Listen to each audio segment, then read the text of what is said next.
की तालुक्यात पूर किंवा दुष्काळासारखी नैसर्गिक आपत्ती आल्यास तुम्ही लोकांची कशी मदत करता? प्रामुख्याने आपल्याकडं तालुका स्तरावर तहसीलदार हे आपत्ती व्यवस्थापनाचे प्रमुख असतात त्यांच्याकडे तालुका स्तरावर, आणि जिल्हा स्तरावर जिल्हाधिकारी हे आपत्ती व्यवस्थापनाचे प्रमुख असतात. याच्यामध्ये तालुका स्तरावर तहसीलदार प्लस शासनाचे जे विविध विभाग आहेत त्या विभागांचे जे कार्यालय प्रमुख आहेत त्या कार्यालय प्रमुखांच्या मिळून एक आपत्ती व्यवस्थापनाची एक समिती कार्यरत असते. तशीच जिल्हा स्तरावर जिल्हा आपत्ती व्यवस्थापन समिती असते.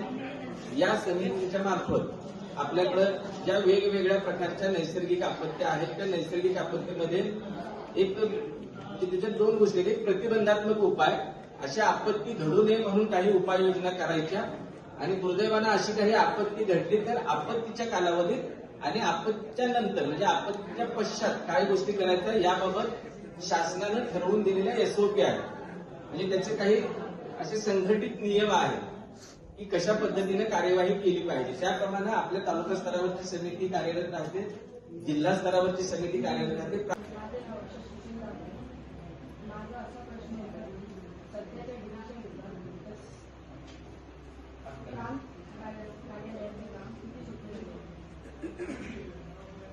डिजिटल युगात तुम्हाला जुन्या लोकांना माहित आहे, अगदी 7/12 पासून आपण सुरुवात केली. तर मी मगाशी जसं सांगितलं की 7/12 मिळवायचा झाला आपल्याला तर पूर्वी तलाठी भेटायचा नाही, कोतवालाकडे जायला लागायचं, कोतवालाला तुम्हाला सांगायला लागायचं, कोतवाल गेल्या गेल्या तर 7/12 काढायचा नाही, त्याला तो गठ्ठा शोधायचा, गठ्ठ्यातला तो तुकडा शोधायचा, तुकड्यात तुमचा नंबर शोधायचा, हे तलाठ्याला माहित नाही, हे त्या गावच्या कोतवालालाच माहित असायचं. मग आपण त्या कोतवालाला सांगणार, मग कोतवाल सांगणार 2 दिवसानं तुम्ही या, तो गठ्ठ्यातून तो 7/12 काढणार, लिहून ठेवणार. तलाठी इथे भेटले तर ठीक, नसेल तर तो उचलायचा गठ्ठा तालुक्याला घेऊन जायचा, तिथं सही करून घेऊन येणार. मग तो हस्तलिखित जो 7/12 असेल तो 7/12 आपल्याला मिळायचा. म्हणजे हा 7/12 मिळायला देखील आपल्याला 3 दिवस, 4 दिवस, आठवडा, 15 दिवस असा कालावधी जायचा. डिजिटल क्रांतीचा फायदा झालेला बेसिक म्हणजे आता 7/12 मिळवण्यासाठी तुम्हाला तलाठ्याकडे जायची गरज नाही, तहसील ऑफिसला जायची गरज नाही. तुम्ही तुमच्या मोबाईलवर घर बसल्या तुमचा 7/12 बघू शकता. सगळे जग, तुमचाच नाही तर अख्ख्या दुनियेचे 7/12 तुम्ही लोक बघू शकता. आणि तुम्हाला स्वतःला 7/12 हवा असेल तर मी जसं म्हटलं की आपले सरकारी सेवा केंद्र आहेत, सेतू सेवा केंद्र आहेत,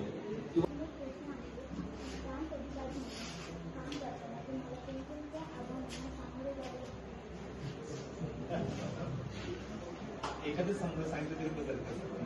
मगाशी तुम्ही जे मॅडमला होता अल्लाचा दुवा मिळाला तर काय, सगळ्या मिटिंग्स मध्येच्या अजून एक लोकांना प्रामाणिक जर बनवलं सगळ्या आमच्या स्टाफला, आम्हाला सगळ्यांना, तर खूप कामं सोपी होती. सगळ्यांना जर प्रामाणिक बनवलं आणि काम करायला, तर आमच्याकडे काय होतं की आमच्याकडे 20%, 30%, 40% लोक प्रामाणिक काम करतात. आमच्यातले अशी लोक आहेत की 10-20% जी लोक आहेत ते प्रामाणिक नाहीत, काम चुकार असतील आणि वेगळ्या अर्थाने प्रामाणिक नाही. जर तो दुवा असा मिळाला आणि सगळ्याला जर प्रामाणिक बनवलं तर खूप कामं आपली सोपी होती. आव्हान खूप आहेत, आव्हानं आहेत. आता कसं आहे की शासन म्हणल्यावर पूर्वी महसूल खात्याकडे आम्ही महसूलचेच कर्मचारी म्हणून काम करायचं. आता शासन आम्हालाही खूप वेगवेगळ्या प्रकारच्या जबाबदाऱ्या देते. तहसीलदारांकडे अशा अनेक प्रकारच्या कमिट्या, म्हणजे जिल्हाधिकारी महोदय अशा 200-250 कमिट्या जिल्हाधिकारी महोदय. मला वाटतं भुईबावड्याला मी इयत्ता 1ली झाली, वैभववाडीला 2री झाली, 3रीला कुडाळची पडकेवाडी शाळा, त्यानंतर 4थी पासून ते 8वी पर्यंत आवळेगाव हायस्कूल, 9वी, 10वी, 11वी, 12वी कणकवली कॉलेज हे कणकवलीचं आपलं SM हायस्कूल. त्यानंतर मग मी प्राथमिक शिक्षण एवढाच प्रश्न होता. आणि आवड म्हणजे मला खरं तर अभ्यासाची जास्त आवड होती. म्हणजे प्रत्येक वेळी प्राथमिक शाळेमध्ये असताना मी क्लासमध्ये 1 नंबरला असायची, आणि त्यामुळे ती काय माहिती लहानपणापासून जिद्द होती की जे काही करू त्यात फर्स्ट नंबर आला पाहिजे. वाचनाची आवड होती, लेखनाची आवड होती, हस्ताक्षर स्पर्धा, वक्तृत्व स्पर्धा, लेखन स्पर्धा, स्पोर्ट्स, ह्या सगळ्यामध्ये भाग घ्यायची आवड होती. थँक्यू.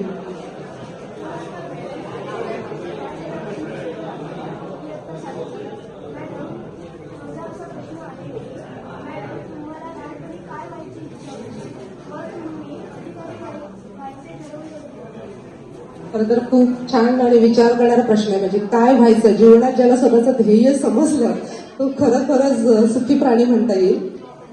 बस बाळ बेटा. पहिल्यांदा आपण ज्यावेळी लहानापासून मोठे होत असतो ना, तर आपल्याला काय काय आहे जगात, कोणत्या कोणत्या गोष्टी आहेत या माहिती नसतात. आपलं जसं विश्व आणि जेवढं आपल्याला नॉलेज असतं ना, तेवढंच आपल्याला तशाच आपल्या अपेक्षा असतात. म्हणजे शाळेमध्ये शिकताना आपल्याला शिक्षकच दिसत असतात जास्त करून. कारण मला शिक्षिका व्हायचं होतं आणि मी तेव्हा ठरवलं होतं मला शिक्षिका व्हायचंय. हळूहळू जसं जसं वाढत गेलं वय आणि इतर गोष्टी माहिती व्हायला लागल्या, तसं तशा काय व्हायची याची डेफिनेशन बदलत गेली. नंतर मग मी ऍग्रिकल्चर कॉलेजला गेले. मला वाटलं की मी शास्त्रज्ञ व्हावं. माझा टिश्यू कल्चरमध्ये माझा प्रयोग होता, रिसर्च होता. टिश्यू कल्चर इन नायचर, नारळा जो क्रॉप असतो त्याच्यामध्ये. आणि ते करता करता नंतर मला जाणवलं की बापरे, हे किती लॅबमध्ये बसून काम करायचं, खूप बोरिंग आहे. इथे तर कोणी माणसं पण येत नाहीत. मी आयुष्यभर कसं काय काम करणार ह्या क्षेत्रात, कोणाशी बोलताही पण येत नाही. आणि मग हळूहळू ते बदलत गेलं. नंतर मी MSc ऍग्रिकल्चरला राहुरी विद्यापीठात गेले आणि MPSC करायचं हे माझं काही नक्की नव्हतं. खरं तर मेडिकल साईडला जावं थोडंसं असं डोक्यात विचार होता. पण तेव्हा जेव्हा 12वी झाल्यानंतर इतर सोर्स काय माहीत नसतात आणि असं ऍग्रिकल्चर दापोली कॉलेज जवळ आहे आणि तिथे मुलींना फ्री शिक्षण असतं आणि हे सगळं बघून चला आपण तिथे जाऊ असं मी ठरवलं होतं. नंतर राहुरीला गेल्यानंतर तिथे जे वातावरण मिळालं ते पूर्ण MPSCमय होतं. म्हणजे तिथला जो सगळा वर्ग, जो विद्यार्थी वर्ग आहे तो पूर्णपणे MPSCला वाहून गेलेला. कृषी विज्ञान, कृषी एकता मंच असा तिथे एक मंच आहे आणि तिथे जे MPSC मधून सिलेक्ट झालेले विद्यार्थी बाहेर पडतात ते येऊन तिथे लेक्चर्स घेतात, मुलांना मार्गदर्शन करतात. आणि त्या वातावरणात राहिल्यावर मग मी MPSCकडे वळले आणि मग MPSCतून पुढे बदलले.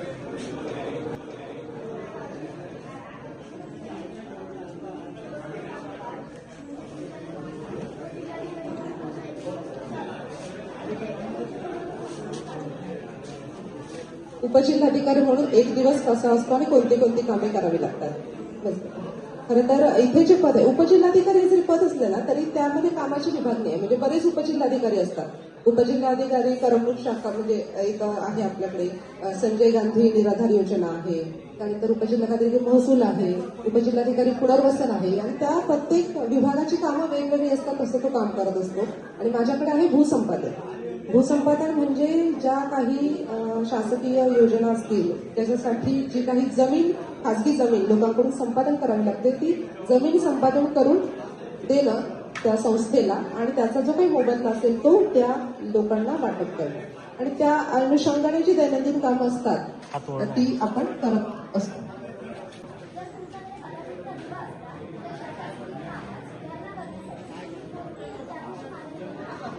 खूपच विचार करायला लावणारा प्रश्न आहे. जर अल्लादीनचा दिवा असता तर प्रशासनात कोणती तुम्ही जादूची मागणी केली असती?